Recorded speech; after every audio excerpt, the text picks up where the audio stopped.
Hi there. Today is October 22nd, 2023. And as a Lebanese citizen, I wanted to send this message to the international community, and particularly the Israeli citizens.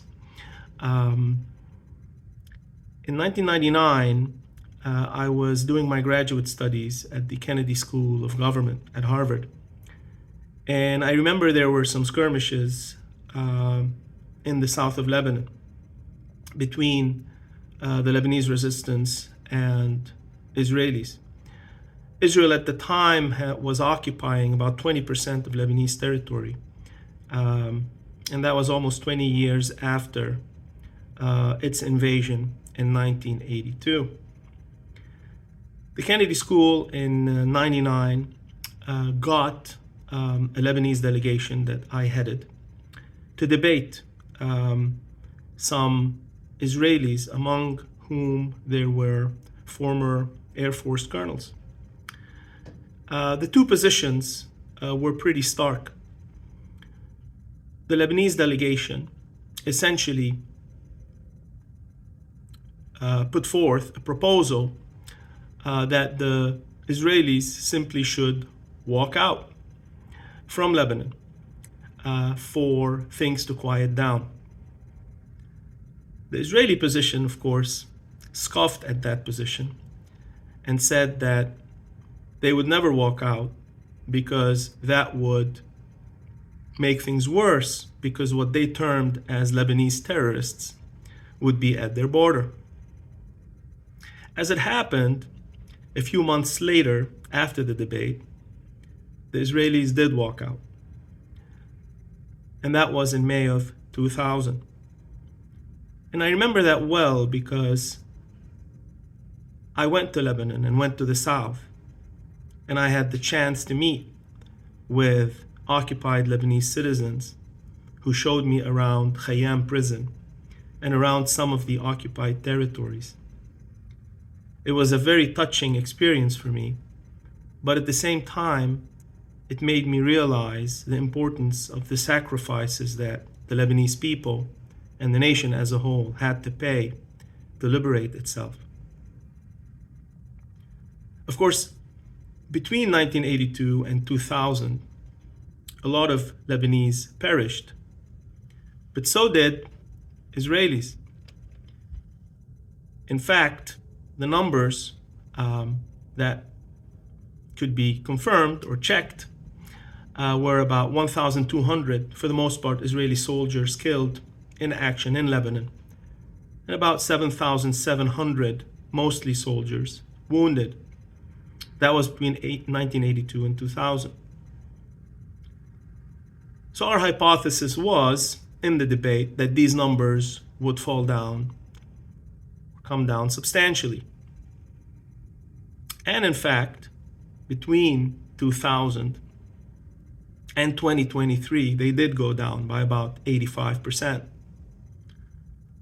From 1,200 Israeli soldiers down to about 185 soldiers, for the most part. And if one takes out the 2006 war, it was down to 23, which is almost a 97% drop in casualties, in dead Israeli soldiers and civilians. So the hypothesis was correct. So when I hear now Israeli cabinet ministers upping the ante in terms of what they want to do to try and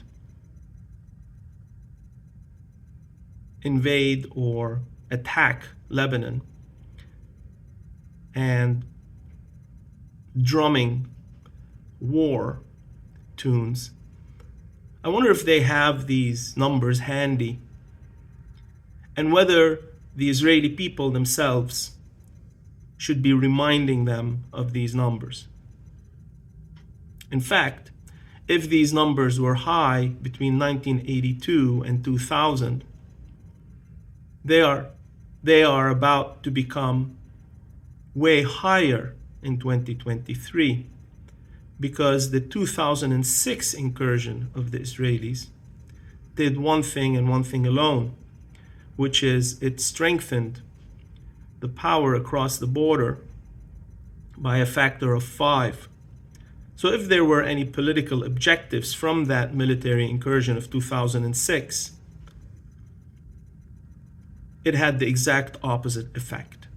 And so in 2023, if they try to do the same thing yet again, by what factor will it increase the power across the border? And how many wounded and killed will there be now that there is so much power on the other side of the border?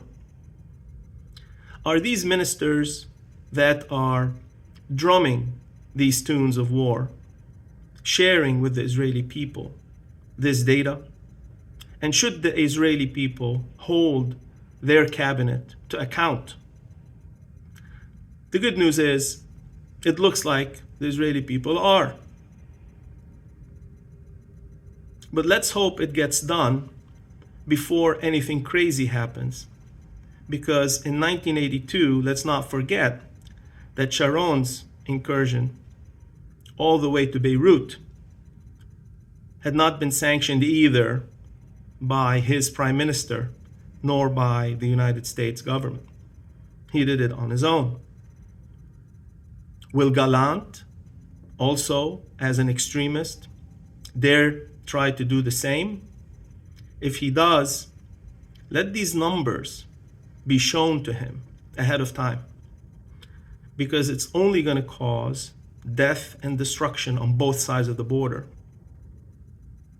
And I think neither people should be interested in seeing that.